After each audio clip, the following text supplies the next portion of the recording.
E tū whera ana te ngākau o te minita i te kaupapa whānau ora, ara o tare ana tūria, ki te kōrero ki ngā hapori tuakoka o te motu. Kia oti ai te wawata, kia tū tētahi kōmihana tuakoka, kātahi, kārua, kia tū a whānau ora ki Wainganui i aua hapori. No te rā inanahi i whakai atu ai te kāwanatanga ki te tautoko i e rā kaupapa e rua a te ropu Torangapū Māori. Me te aha, e hariko ana ngā hapori tuakoka kei te arohia rātau.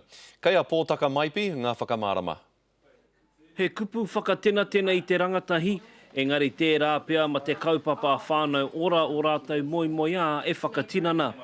Koi rā te whakaro o tētehi rōpu e hāpai ana i te hunga rawa kore. E mohi ana mā rātou pia te Pāti Māori ki te ata te tiro, ki te ata whakaro, ki te ata whakarono ki nā kōrero, nā whakaro o te whānau.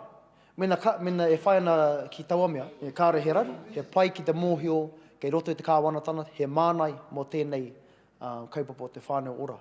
Te kaumaurua tau a Amelia Marsh e mahi ana i wānga i te pani me te pōhara o Kirikiriroa. Kei te manawa rua ia kei te pupuru tonu te minita o whānau ora i tana oati ki ngā hapori Māori, a ka ora tonu a whānau ora mō ngā tau e toru. If they kind of network with all the ones on the ground, you know, because a lot of the workers on the ground actually know what's happening. And it was really good when I spoke to Tariana, because she said she actually wants to come and have a hui over here. And I said, oh, that'll be ka pai, because then all the people will know and they'll soon give her ideas. E rongonui ana tēnei wāhi o Kirikiriroa mo te mataku o ngā kaimahi pau tāpeta ki te tuku i ngā reta ki ēnei kāinga.